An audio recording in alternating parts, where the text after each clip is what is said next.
네, 오늘 말씀의 제목은 두 개의 회심입니다. 두 개의 회심이라는 제목으로 말씀의 은혜를 나누도록 하겠습니다. 오늘 말씀의 주제는 하나님께서는 베드로와 고넬료의 만남을 통해 고넬료와 그의 가족이 구원받게 하셨을 뿐만 아니라 베드로의 세계관이 바뀌게 하셨다라는 말씀입니다. 기독교 교육에 관심이 있는 사람들, 또 부모님들이라면 기독교 세계관이라는 말을 많이 들어보셨을 것입니다. 네, 세계관이라는 말이 무슨 말인가? 많이 사용하지만 딱히 세계관이 어떤 뜻이냐고 물어보면 정확하게 설명하기는 또 마땅치 않은 것도 사실입니다. 세계관이라는 말이 언제 처음 사용되었느냐 제가 찾아봤더니 독일어에서 왔다고 합니다. 제가 읽어보려고 했는데 도저히 읽을 수가 없고요. 무슨 말인지. 또 독일어로는 읽을 수가 없고 철학자들이 많이 사용하는 단어였다고 합니다. 칸트나 헤겔 같은 철학자들이 사용했다고 합니다. 이 사람들이 처음에 사용한 것은 세상을 우리가 보는데 실제로 우리가 무엇이 존재하는지 알 수 없다. 왜냐하면 우리 모두 다 안경을 끼고 있기 때문에 나름의 세계관이라고 하는 안경을 끼고 있기 때문에 세상에 진짜로 무엇이 존재하는지 알 수 없다. 이런 철학적인 이야기를 하느라 이 세계관이라고 하는 말을 만들어냈다고 합니다. 물론 이 사람들의 말은 그냥 다 모든 걸 상대주의로 보는 것이기 때문에 또 그 말이 다 맞는 말은 아니지만 그러나 사실 우리들은 다 안경을 끼고 있는 것이 사실입니다. 그래서 세계관은 한마디로 세상을 보는 안경이죠. 그래서 우리는 어떤 것을 보면서 그것이 다른 사람에게도 똑같이 보이겠지 그렇게 생각을 합니다. 그러나 사실은 쓰고 있는 안경이 다르기 때문에 같은 것을 보아도 같은 것을 경험해도 다르게 해석하고 다르게 판단할 때가 많은 것입니다. 세계관들이 다른 사람들끼리 이야기하면 논쟁을 해도 해결되지가 않습니다. 세대가 다른 안경, 각 세대에 맞는 세계관을 가지고 있고 또 우리가 또 진보니 보수니 이렇게 되는 것들도 서로 다른 세계관을 가지고 있어서 이야기를 아무리 해도 서로 싸움만 되지 해결이 안 되는 것을 보게 됩니다. 왜냐하면 서로 다른 우리가 안경을 끼고 있기 때문입니다. 우리가 사람들을 보며 교회에서도 서로 생각이 다른 사람들을 보며 아니 어떻게 상식적으로 저럴 수 있나 이렇게 말하는데 사실은 상식이 다 다른 것입니다. 무슨 말입니까? 쓰고 있는 안경이 다 다르기 때문에 우리가 판단을 다르게 하고 가치 기준이 다른 것을 보게 됩니다. 사실 우리는 모두 자기만의 안경을 가지고 있습니다. 모두 다 자기만의 안경을 가지고 그 틀로 세상을 보고 또 교회를 보게 되는 것이죠. 그 안경은 가정교육, 또 환경, 내가 만났던 사람들, 그런 것들을 통해 영향을 받아서 만들어졌습니다. 그리고 그 안경, 세계관이라고 하는 안경은 웬만하면 바뀌지 않는 것입니다. 사도행전 10장은 두 사람의 세계관이 바뀌는 사건을 보여주게 됩니다. 하나는 이방인이었던 고넬료의 세계관이 바뀌게 되는 장면이 사도행전 10장에 있습니다. 고넬료는 로마 황제를 주인으로 삼고 살았던 군인이었습니다. 그런데 이 고넬료가 이제부터 예수님을 주인으로 삼고 살게 되는 그런 사건이 바로 사도행전 10장에 나타나 있습니다. 처음으로 이방인이 예수님을 믿게 되는 사건이 바로 사도행전 10장인 것입니다. 고넬료의 세계관, 이방인이었던 고넬료의 세계관이 바뀌는 것을 사도행전 10장은 이야기해주고 있습니다. 그런데 사도행전 10장에서 우리는 세계관이 바뀌는 또 한 명을 보게 됩니다. 그것은 바로 베드로의 세계관이 바뀌는 장면을 보는 것입니다. 베드로는 평생 유대인으로 살았습니다. 유대인의 안경을 끼고 살았습니다. 평생 정결한 것과 정결하지 않은 것을 구분하는 삶을 산 것이 베드로의 삶이었습니다. 평생 나누었습니다. 나는 특별한 민족이고 저들은 더러운 민족이다 라고 하는 생각이 베드로에게 머릿속에 박혀 있었습니다. 베드로는 태어날 때부터 그것을 배웠을 뿐만 아니라 시청과 교제, 음식을 통해서도 그것을 익혔던 사람입니다. 그 생각을 만지고 듣고 배우면서 그렇게 가치관, 세계관이 베드로의 머릿속에 그렇게 자리 잡게 된 것입니다.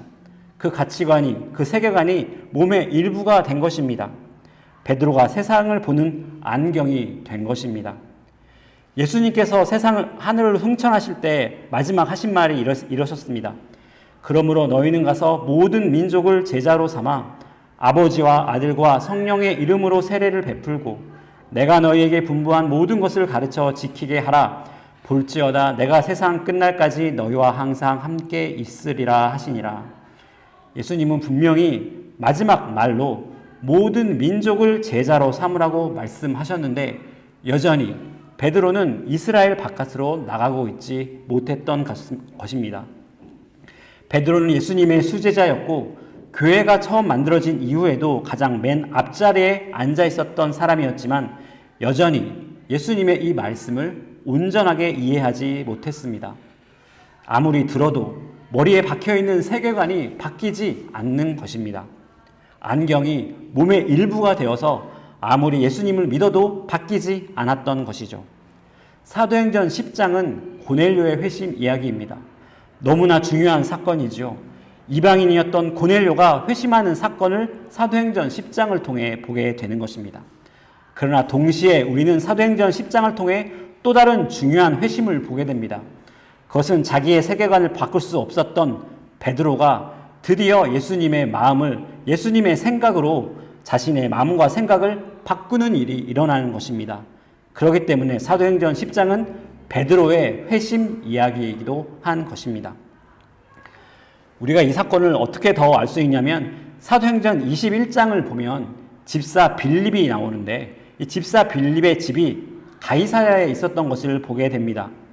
집사 빌립의 집은 고넬료가 살고 있던 가이사랴에 있었는데 이 말은 뭐냐면 고넬료 집 몇 블록 앞에 아마도 빌립의 집이 있었을 수 있다는 것입니다. 만약에 하나님께서 고넬료를 회심시키는 것, 고넬료에게 복음을 전파하는 것만이 목적이었다면 하나님께서는 빌립에게 고넬료를 찾아가라고 말씀하셨을 수도 있었을 것입니다. 그것이 훨씬 빨리 고넬료가 복음을 받아들이는 계기가 될 수 있었을 것이고 또한 훨씬 더 효율적인 선교 방법이지 않았겠습니까? 그런데 하나님은 50km 떨어져 있는 고넬료의 집에서 50km 떨어진 곳 욥바에 머물고 있던 베드로를 굳이 부르시는 것입니다. 왜 베드로입니까?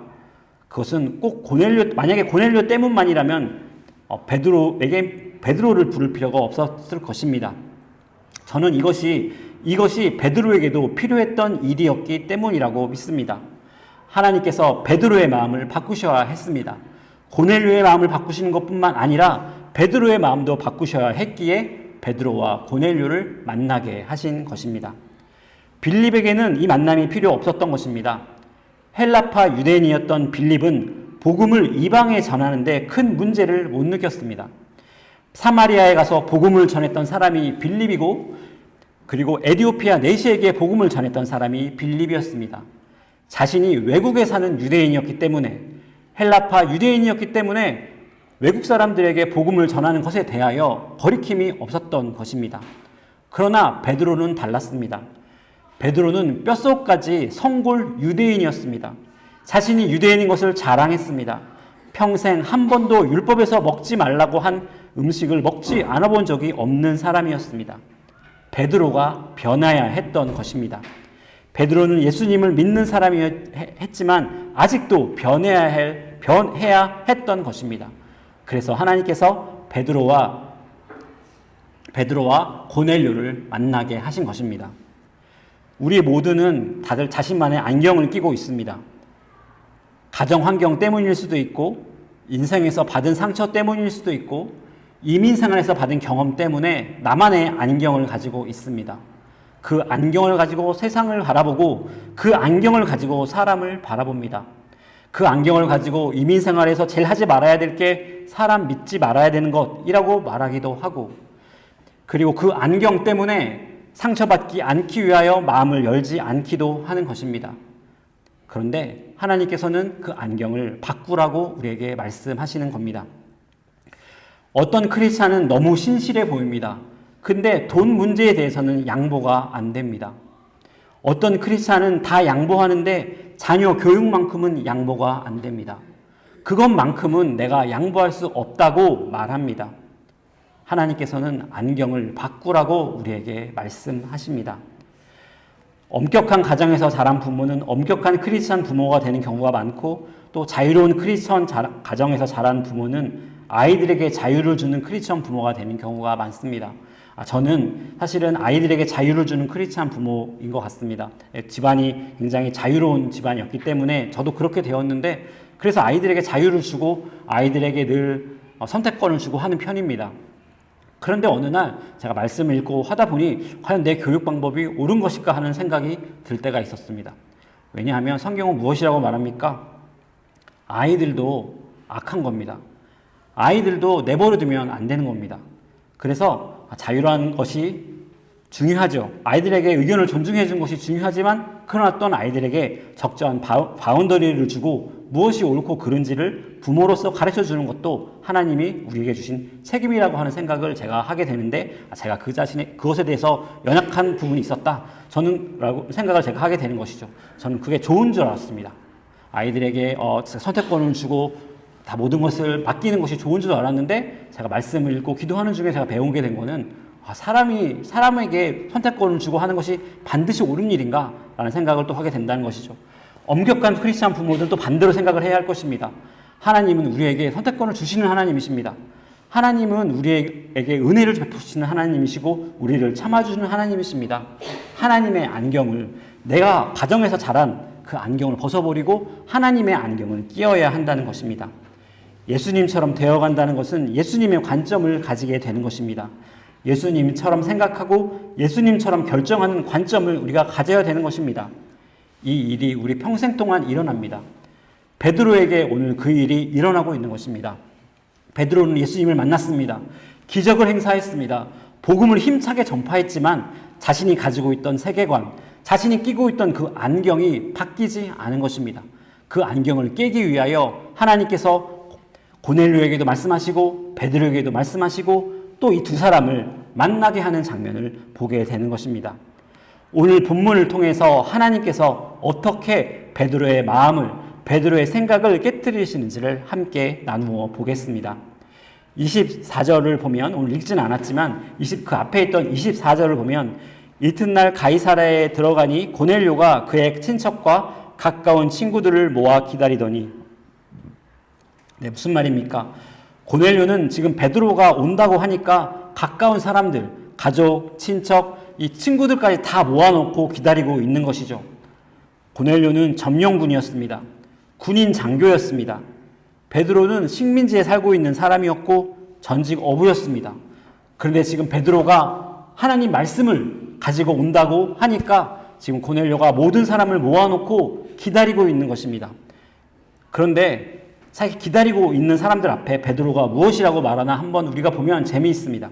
28절과 29절을 보면, 이르되 유대인으로서 이방인과 교제하며 가까이 하는 것이 위법인 줄은 너희가 알거니와 하나님께서 내게 지시하사 아무도 속되다 하거나 깨끗하지 않다 하지 말라 하시기로 부름을 사양하지 아니하고 왔노라. 묻노니 무슨 일로 나를 불렀느냐. 이렇게 베드로가 이야기하는 것이죠. 저는 이 말이 들으면서 개인적으로 굉장히 어쩌면 빈정상할 수도 있지 않았을까 하는 생각이 들었습니다. 제가 삐뚤어져서 그런지 모르겠는데 저는 이 말을 들으며 베드로가 되게 말하는 바에 좀 치사하게 말한다, 이런 생각이 들었습니다. 제 버전으로 이야기해보자면 이런 겁니다. 사실은 너희들도 알겠지만 내가 여기 오면 안 되는 사람이거든. 너희도 알잖아. 내가 이래봬도 유대인이야. 이방인들과 교제하면 안 되는 거 너희들도 알지 원래. 그런데 내가 환상 중에 하나님께서 굳이 가라고 하는 거야. 그래서 내가 지금 온 거거든. 그러니까 네가 한번 이제 얘기해봐. 내가 도대체 왜 와야 했는지 한번 내가 들어줄게. 이렇게 얘기하는 것 같은 것이죠. 지금 베드로의 마음에는 아직도 긴가민가 하는 마음이 있는 겁니다. 아브라함 이래로 구원은 항상 변함없이 선택받은 이스라엘 백성을 위한 것이었습니다. 그런데 도대체 하나님께서 모든 것이 깨끗하다라고 하신 말씀이 무슨 말씀이신지 자기도 모르겠는 것이죠. 세계관이 변하지 않는 것입니다. 쉽게 변하지 않는 것이죠. 그렇게 긴가민가하며 온 것을 알게 됩니다. 그러자 고넬료가 자기가 본 환상 이야기를 합니다. 천사가 와서 베드로를 청하라고 했다는 것이죠. 33절을 보면 내가 곧 당신에게 사람을 보내었는데 오셨으니 잘하였나이다. 이제 우리는 주께서 당신에게 명하신 모든 것을 듣고자 하여 다 하나님 앞에 있나이다. 이렇게 베드로가 이야기합니다. 그러자 이제 드디어 베드로가 이렇게 말합니다. 베드로가 입을 열어 말하되 내가 참으로 하나님은 사람의 외모를 보지 아니하시고 각 나라 중 하나님을 경외하며 의를 행하는 사람은 다 받으시는 줄 깨달았도다. 무슨 말입니까? 하나님께서 외모를 보지 않으신다는 말입니다. 하나님께서 이스라엘을 선택하시고 아브라함을 선택하신 이유는 그들만이 중요해서 그런 것이 아닙니다.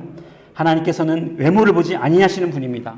차별이 없으신 분이신데 이스라엘을 사용하여 복음이 땅끝까지 전해지게 하기 위하여 이스라엘을 선택하셨다는 것입니다.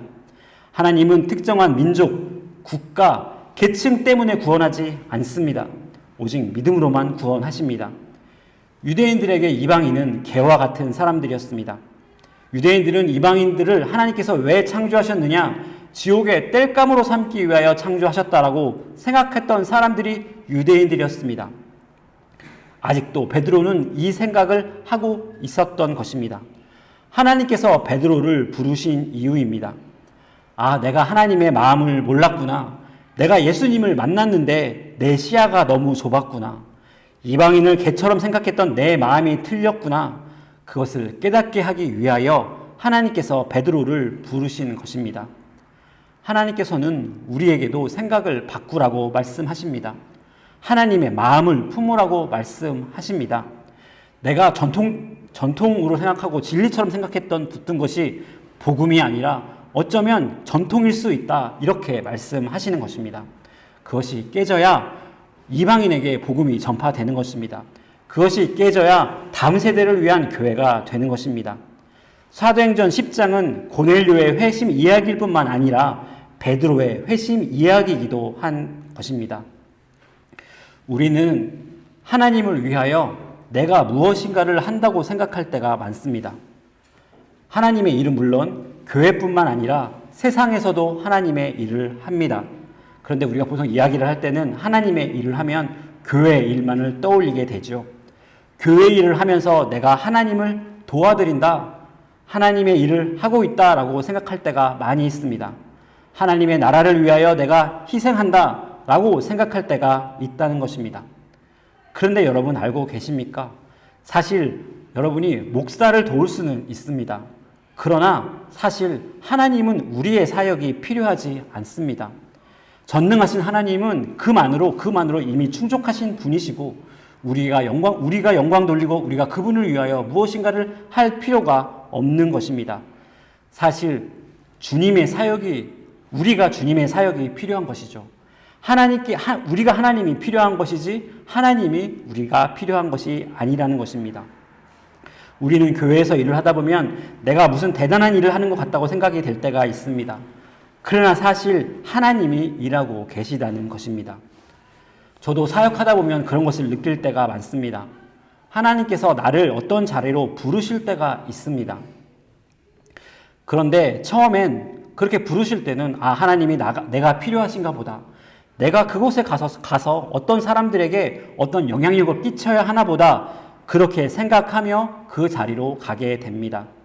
그런데 시간이 지나고 나면 하나님께서 나를 부르신 것은 하나님이 나를 필요로 하시기 때문에 부르신 것이 아니라 나를 위해서, 나를 변화시키기 위해서 그 자리로 부르셨구나라는 사실을 알게 되는 것입니다. 내가 하나님의 일을 하는 것 같은데 사실은 하나님께서 그것을 통해서 내 안에서, 내 삶 속에서 나를 변화시키시고 내 안에서 일하고 계시다는 것을 제가 얼마나 많이 느끼게 되는지 모릅니다. 목사는 이런 것을 매일 느끼는 사람들입니다. 여러분, 목사니까 말씀을 준비하는데 말씀을 준비하다 보면 내가 다른 사람들을 위해서 말씀을 준비하는데 항상 그 속에서 내게 하시는 말씀을 발견하게 되는 것입니다. 설교 준비할 때마다 느낍니다. 이 설교 준비하는 게 나 때문이구나. 여러분, 제가 설교 준비하는 게 저 때문에 설교를 준비하고 있는 것입니다. 나를 위해서 준비하고 있는 것입니다. 이렇게 안 했으면 내가 어떻게 진짜 크리스찬으로 살았을까? 그런 생각이 들 때가 있는 것이죠. 또 제가 설교를 준비하면서 이런 생각을 했습니다. 이런 말씀을 드려야겠다는 생각을 하게 됩니다. 제가 무지개 교회에 와서 처음에 설교를 할 때 이런 말씀을 드렸습니다. 이 교회에 와서 내가 사람들을 위로할 수 있겠다. 그런 생각이 내가 들었다고 아마 그런 말씀을 드린 적이 있습니다. 또 어떨 때는 제가 이 교회에 와서 다니면서 학생들이 많은 걸 보면서 이 학생들 데리고 내가 한번 사역을 열심히 해서 하나님 나라를 위해서 다음 세대 사역을 잘할 수 있겠다. 그런 생각도 했습니다. 그런 말씀들도 제가 드렸던 것 같습니다. 그런데 시간이 지나면서 느끼는 게 있습니다. 너무 부끄러운 것입니다. 그렇게 생각하고 그렇게 말했던 내가 부끄럽습니다. 내가 뭐라고 누구를 위로한다는 말입니까? 하나님께서 저를 무지개교회로 부르신 것은 저 때문에 부르신 겁니다. 거기 가서 말씀 전하면서 거기에서 그 어려운 상황에서도 버티고 하나님에게 신실했던 사람들 보면서 좀 배워라. 그 사람들과 의사소통하면서 좀 네가 성장해라. 네가 좀 인간 되라. 그러면서 하나님께서 무지개교회로 부르셨다고 하는 생각을 제가 고백하지 않을 수 없다는 것입니다. 하나님께서 하실 말씀이 있기 때문에 하나님께서 저를 더 가까이 하기 원하시기 때문에 하나님께서 그 자리로 부르신 것입니다.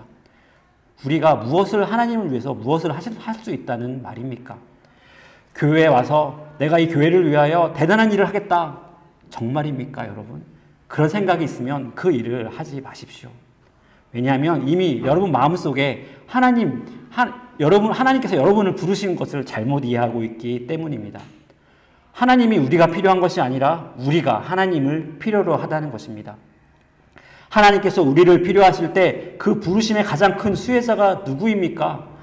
바로 여러분 자신입니다. 나 자신이라는 것입니다. 그 사실을 알아야 여러분의 섬김이 감사가 되고 은혜가 되는 것입니다. 여러분 집사로 부르시고 권사로 부르셨습니다. 물론 그거 부르신 것 가운데 내가 왜 이 일을 해야 되나 그런 생각이 들 때가 있을 것입니다. 그러나 전 하나님께서 궁극적으로는 하나님께서 여러분을 위하여 부르셨다고 믿습니다. 그리고 베드로가 늘 그렇듯이 오늘 또 복음을 선포하는 것을 보게 됩니다. 드디어 처음으로 베드로의 입술을 통해 이방인에게 복음이 처음으로 전파되고 있는 것입니다. 그 말씀이 10장 38절 이하에 나와 있습니다. 하나님이 나사렛 예수에게 성령과 능력을 기름 붓듯 하셨음에 그가 두루 다니시며 선한 일을 행하시고 마귀에게 눌린 모든 사람을 고치셨으니 이는 하나님이 함께 하셨음이라. 우리는 유대인의 땅과 예루살렘에서 그가 행하신 모든 일의 증인이라. 그를 그들이 나무에 달아 죽였으나 하나님이 사흘 만에 다시 살리사 나타내시되 모든 백성에게 하신 것이 아니요 오직 미리 택하신 증인 곧 죽은 자 가운데서 부활하신 후 그를 모시고 음식을 먹은 우리에게 하신 것이라. 우리에게 명하사 백성에게 전도하되 하나님이 살아있는 자와 죽은 자의 재판장으로 정하신 자가 곧 이 사람인 것을 증언하게 하셨고 그에 대하여 모든 선지자도 증언하되 그를 믿는 사람들이 다 그의 이름을 힘입어 죄 사함을 받는다 하였느니라. 아멘. 베드로의 입술을 통해 복음이 선포되고 있는 것입니다. 사도행전에 베드로가 총 5번 공개적으로 이야기를 하는 경우가 있습니다. 다 조금씩 내용이 다릅니다. 베드로가 유대인들에게 복음을 전파할 때는 예수님이 왜 메시아인지를 구약 성경을 통해 말씀합니다. 왜 그렇습니까? 유대인들이기 때문에 구약 성경을 잘 알고 있기 때문에 이야기하는 것이죠.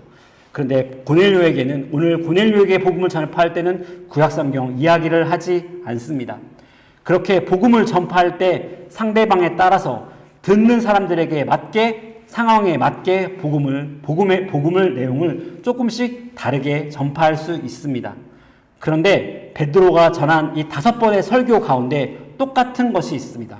그것은 바로 예수님의 십자가와 부활입니다. 교회에서도 같은 본문이라도 주일학교에서 전할 때가 있고 학생부에서 전하는 설교가 다르고 어른에게 전하는 설교가 다릅니다. 다를 수 있습니다. 그러나 항상 절대 빠지면 안 되는 것이 있습니다. 복음을 전할 때, 고스펠을 전할 때 절대 빠지지 말아야 되는 그것이 바로 예수님의 십자가와 부활입니다. 크로스팩션과 레저렉션, 이 두 가지는 절대 빠지면 안 되는 것입니다. 우리가 복음을 전할 때는 십자가와 부활의 선포가 빠지면 안 된다고 하는 진리를 알아야 합니다. 언젠가부터 우리는 좋은 선교 전략이라고 이야기하면서 내가 만난 하나님을 전하라고 그렇게 배우고 가르칩니다. 그것이 나쁘다고 하는 얘기가 아닙니다. 그것은 좋은 선도 전략이라고 저도 믿습니다. 오늘날은 포스트 모던 시대에 살고 있습니다. 주관적, 모든 것이 서브젝티브한 시대이기 때문에 절대적인 진리가 있다라고 말을 하면 사람들이 듣기 싫어합니다. 그것은 너한테나 사실이지 나랑은 상관없는 거다. 이렇게 얘기한다는 것이죠. 그래서 듣는 사람을 편하게 접근하게 하려면 내가 만난 하나님을 전할 수 있습니다. 그걸로 대화를 시작할 수 있습니다. 그것은 좋은 전략입니다. 그러나 우리가 알아야 할 것이 있습니다. 내가 만난 하나님을 전하는 것은 복음은 아니라는 것입니다. 복음은 예수 그리스도의 십자가와 부활의 메시지입니다. 복음은 선포입니다. 예수님께서 십자가에 죽으시고 부활하셨다고 하는 선포입니다. 그리고 그것을 믿으면 내가 영생을 얻게 됐다고 하는 복음인 것입니다. 복음과 그 전에 복음을 전하기 위하여 우리가 전하는 그 예화와는 구별을 해야 한다는 것입니다. 헷갈리면 안 되는 것이죠. 또 한 가지 오늘 본문을 통해서 우리가 알 수 있는 것은 하나님은 항상 사람을 통해 복음을 전하게 하신다는 것입니다. 로마서 10장 13절에서 15절을 보면 누구든지 주의 이름을 부르는 자는 구원을 받으리라. 그런즉 그들이 믿지 아니하는 이를 어찌 부르리요? 듣지도 못한 이를 어찌 믿으리요?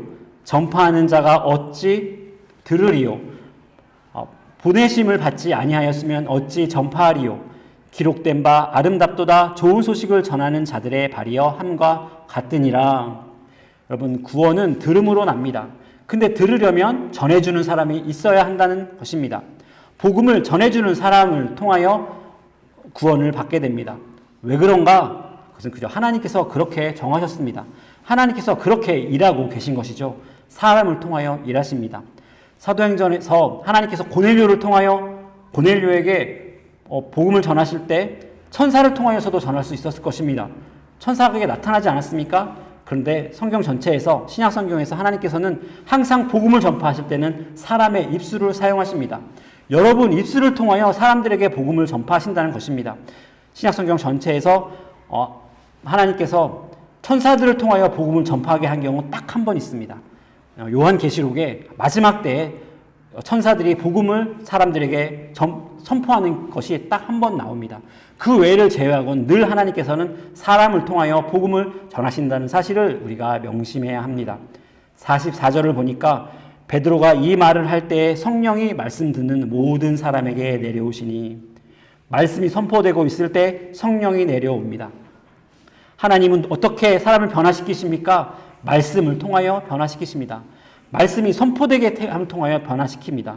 그런데 사람은 그 말씀을 들어도 변하지 않습니다. 그래서 성령이 우리의 마음을 변화시킨다는 겁니다. 그 말씀을 믿을 수 있도록 변화시키시는 역사는 하나님께서 성령의 역사를 통하여 이루시는 것이죠. 하나님 늘 말씀과 성령으로 일하십니다. 전도할 처음에 우리가 예수 그리스도를 믿을 때뿐만 아니라 우리의 삶 가운데서도 하나님은 말씀과 성령으로 일하십니다. 우리가 말씀을 늘 읽고 우리가 말씀을 늘 듣고 묵상에 대한 이유이고 우리가 늘 기도를 통해 성령 충만함을 구해야 되는 이유인 것입니다. 그리고 45절과 46절을 보니까 베드로와 함께 온 할례받는 신자들이 이방인들에게도 성령 부어주심으로 말미암아 놀라니 이는 방언을 말하며 하나님 높임을 들음이러라. 베드로를 비롯한 유대인들이 또 놀라는 장면을 보게 됩니다. 이 사람들이 계속 놀라는 겁니다. 처음에는 하나님께서 이방인의 집에게 가라고 하는 것에 놀라고, 또 갔더니 이방인을 하나님께서 만나주셔서 또 그곳에서 베드로를 청하게 했다는 것에 놀라고 계속 놀라는 것입니다. 그리고 또 놀랍니다. 왜 놀랍니까? 이 장면은 지금 이 고넬료의 집에서 일어나고 있는 장면은 이 사람들이 사도행전 2장에서 마가의 다락방에서 경험한 장면이었습니다. 유대인들에게 헬라파 유대인들과 히브리파 유대인들이 나누어져 있었는데 성령이 임하고 그 사람들이 방언을 하면서 교회가 만들어진 것입니다. 그 일이 일어났는데 그 사람들은 아마도 이것이 유대인들을 위한 또 복이라고 생각했던 것입니다. 그런데 오늘 사도행전 10장에서 똑같은 현상이 일어나는 것입니다. 사도행전 2장에서 있었던 성림 강림 사건과 방언 사건이 이방인들이 모여있는 이 자리에서 일어납니다. 제2의 오순절 사건이 일어나고 있는 것입니다. 유대인과 이방인을 가르고 있던 장벽이 무너지는 장면을 보게 됩니다. 47절과 48절을 보면 이에 베드로가 이르되 이 사람들이 우리와 같이 성령을 받았으니 누가 능히 물로 세례 베풀물 금하리요 하고 명하여 예수 그리스도의 이름으로 세례를 베풀라 하니라. 그들이 베드로에게 며칠 더 머무기를 청하니라. 거기에 있던 고넬료의 가족, 친척, 친구들이 모두 세례를 받게 됩니다. 온 가정이 예수를 믿게 되는 것이죠. 오늘날 우리는 개인주의 사회에서 개인이 개별적으로 구원받는다는 것에 익숙합니다. 그런데 성경을 보면 가족 단위로 구원받게 되는 경우가 많이 있습니다. 여러분, 부모님들이 예수님을 잘 믿으셔야 합니다. 부모들이 예수님을 잘 믿으셔야 자녀들에게 믿음이 흘러갑니다. 성경은 그것을 강조하고 있습니다.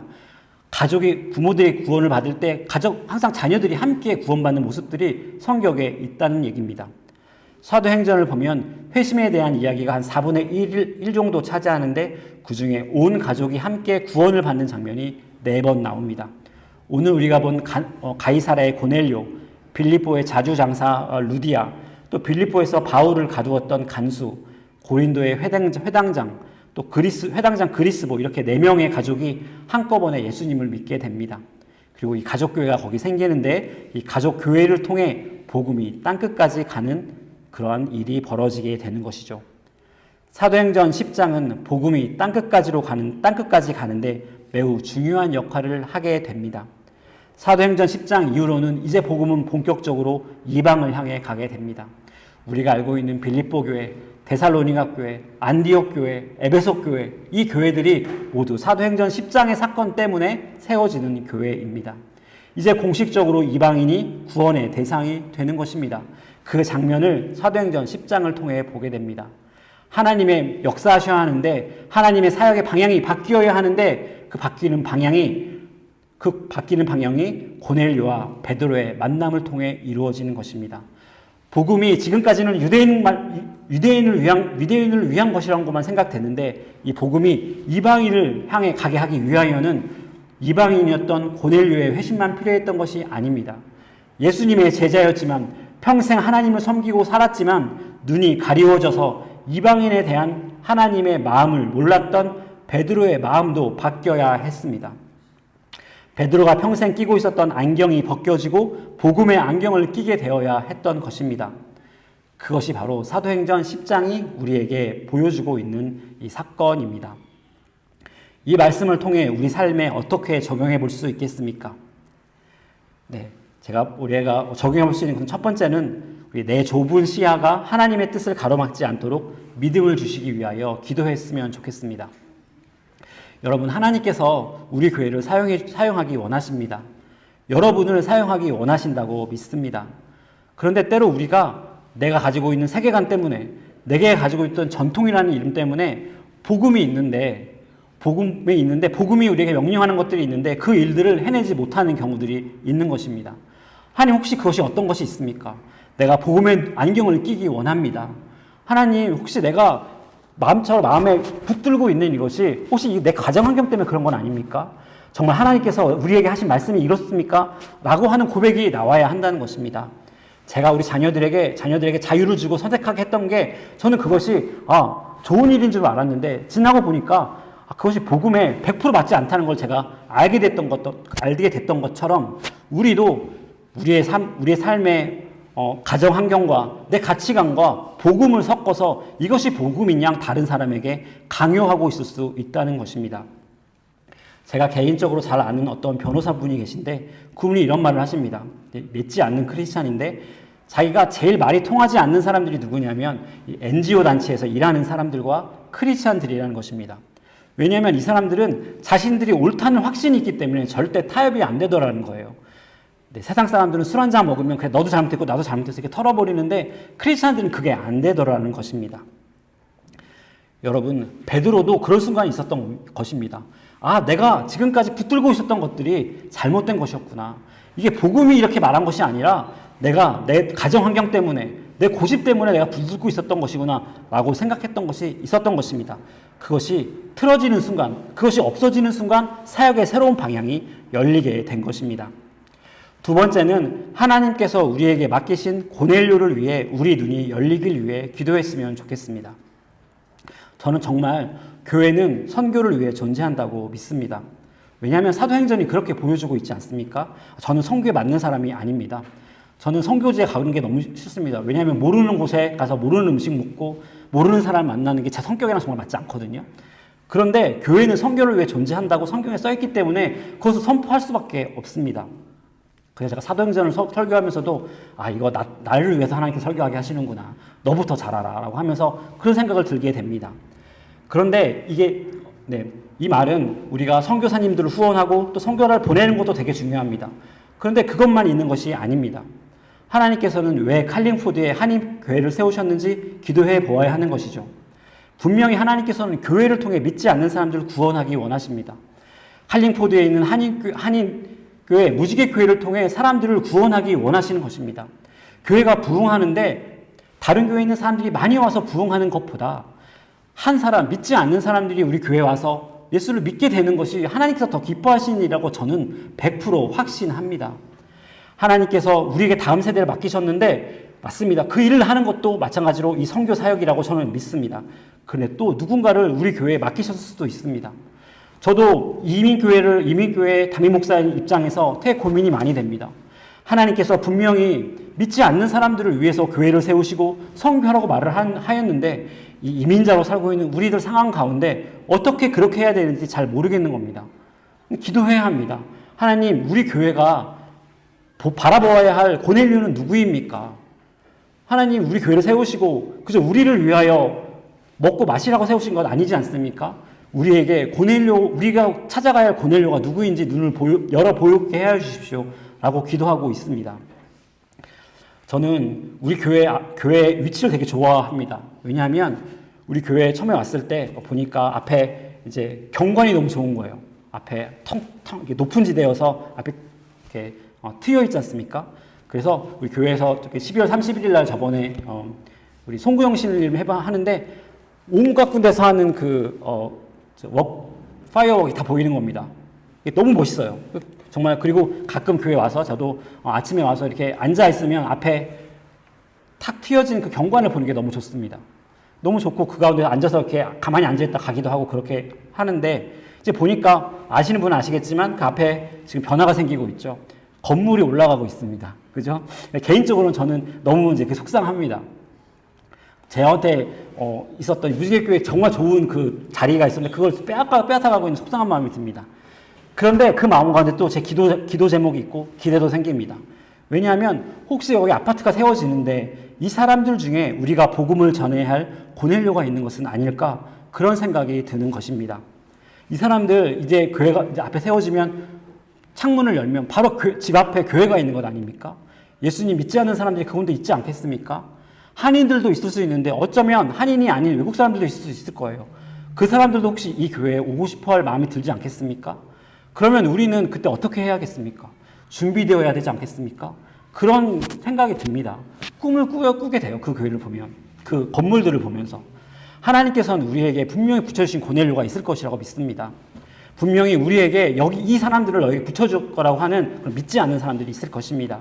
분명히 하나님께서 그들을 우리에게 붙여주실 것이고 우리가 준비하고 기도하고 있을 때 분명히 많은 사람들이 우리 교회를 통하여 예수님에게 돌아오는 역사가 있을 줄로 믿습니다. 세 번째는 오라고 하는 사역만이 아니라 이제 가는 사역을 했으면 좋겠습니다. 그것은 제가 몇 번 설교를 통해서 말씀드렸지만 저에게는 이것이 중요한 사역이라고 생각하고 있습니다. 베드로는 어떤 사람이었느냐? 베드로는 늘 거룩한 것과 불결한 것을 나누는 사람이었습니다. 거룩한 것과 속한 것을 나누는 사람이었어요. 성전과 그리고 이방인들이 머무는 더러운 장소를 나누는 곳이었습니다. 성전은 거룩한 곳이고 또 이방인들이 사는 곳은 더러운 곳이었죠. 그런데 이방인 성교가 어떻게 이루어졌습니까? 하나님께서 이 베드로를 자신이 더럽다고 생각하는 거룩하지 못한 곳이라고 생각하는 고넬료의 집으로 찾아가게 함을 통하여 이방 선교의 장이 열렸다는 것입니다. 여러분, 무엇이 거룩합니까? 교회는 거룩하고 일터는 세속적인 곳입니까? 여러분, 우리가 모여서 그 기독교인들끼리 모여있는 그 모임만 거룩한 곳이고 세상에서 여러분이 일하고 또 그런 가정하는 이런 것들은 거룩한 곳이 아닙니까? 그렇지 않습니다. 여러분들이 하나님의 이름을 가지고 하나님의 뜻을 가지고 찾아가는 그 모든 곳은 거룩하게 되는 것입니다. 이방인의 장소는 거룩한 곳이 아니었지만 거룩한 사람 베드로가 복음을 들고 고넬료의 집에 갔을 때 그곳이 교회로 변하고 선교의 장으로 변하는 것입니다. 여러분, 제가 기도하는 것은 우리 교회에 많은 소모임들이 일어나기 원합니다. 교회에서 많은 행사, 교회에서 열리는 많은 행사를 하는 것도 중요한데 저는 오히려 여러분 일터에서, 여러분 집에서, 카페에서 믿는 사람들이 많이 모이기를 원합니다. 그러면 그것을 보는 사람들에게 복음이 전파될 기회가 되지 않겠습니까? 그곳에 여러분 친구를 데리고 오고 카페 사람들을 만날 때 모임을 할 때 여러분 친구를 데려올 수 있지 않겠습니까? 예배에 오라고 하면 못 오잖아요. 그죠? 예배에 사람을 믿지 않는 사람이 교회 오기가 너무 힘든 겁니다. 사실 예배는 믿는 사람들을 위한 시간이기도 합니다. 그렇지만 믿지 않는 사람들을 위해서는 우리가 바깥에서 우리가 기도 모임을 한다거나 성경 공부 모임을 할 때 우리 사람들을 데려올 수 있는 것이죠. 교회 밖에서 모임이 이루어지면 고넬료가 친구를 초대했듯이 여러분도 친구들과 함께 만나면서 복음을 전할 기회가 생기는 것이죠. 제가 광고에 지난주부터 신방 1:1 성경공부 소모임 신청을 받는다고 제가 광고를 했는데 저는 진심입니다. 가장 중요하게 생각하는 것은 제가 찾아가서 여러분 집이나 일터나 아니면 카페에서 작은 모임으로 만나서 성경공부를 하고 나눔을 하는 것이 가장 중요하다고 생각하는 사람입니다. 교회에 모이라고 하는 것이 더 힘들어져가는 세상이기도 해요. 지금 세상은. 코로나가 이제 지나면서 사실은 이 교회 선교 전략이기도 합니다. 이거는. 코로나가 지나면서 교회 안에서 사람들이 이제 많이 잘 모이지 않게 됐죠. 그런데 소모임이 이루어지는 것, 이런 곳에는 오히려 사람들이 모이기를 좋아한다고 하는 또 그런 보고도 있습니다. 저는 그것이 선교 전략이기도 하고 목회 전략이기도 하고 또 성경적이기도 하고 생각하는 것입니다. 네, 복음이 땅끝까지 가게 하기 위하여 하나님께서는 이방인 고넬료의 마음을 변하게 하셨을 뿐만 아니라 복음 전하는 사람들의 마음도 바꾸셨습니다. 우리들의 마음이 조금 바뀌면 저는 우리 교회 안에 많은 믿지 않는 사람들이 찾아오는 그런 역사가 일어날 줄로 믿습니다. 저는 무지개 교회가 하나님을 아는 교회가 되기를 원합니다. 어쩌면 우리가 생명처럼 붙들고 있는 어떤 형식이나 이런 것들보다 복음의 진짜 중요한 메시지를 붙들고 우리가 나아갈 때 분명히 하나님께서 고넬료와 같은 사람들 우리에게 붙여주실 것이고 또 우리 교회를 통하여 많은 믿지 않는 사람들을 돌아오게 해줄 줄로 믿습니다. 무지개교회 성도들이 하나님의 마음을 품길 기도합니다. 하나님의 방향과 계획에 우리의 시선이 맞춰지는 은혜가 있기를 축원합니다. 네, 오늘은 특별히 함께 기도하는 시간을 가졌으면 좋겠습니다. 네, 제가 이제 앞으로 예배 순서를 바꾸려고 하는 그런 생각을 하고 있는데 그 중에 하나가 예배 후에 함께 기도하는 시간입니다. 제 생각에는 우리가 말씀을 듣고 끝나는 것도 말씀과 성령이 중요하다고 말씀드렸잖아요. 말씀을 잘 들었습니다. 그러면 우리가 성령의 능력을 기대하고 성령이 우리 마음에게 오시는 것을 기대하는 그런 일들이 있어야 된다고 제가 믿거든요. 하나님께 우리가 기도했으면 좋겠습니다. 하나님 말씀을 들었는데 이것이 내 삶 속에서 이루어지기 원합니다. 내 생활 속에서 이루어지기 원합니다. 우리 교회 가운데 이루어지기 원합니다. 하나님, 기도 제목 3가지가 있습니다.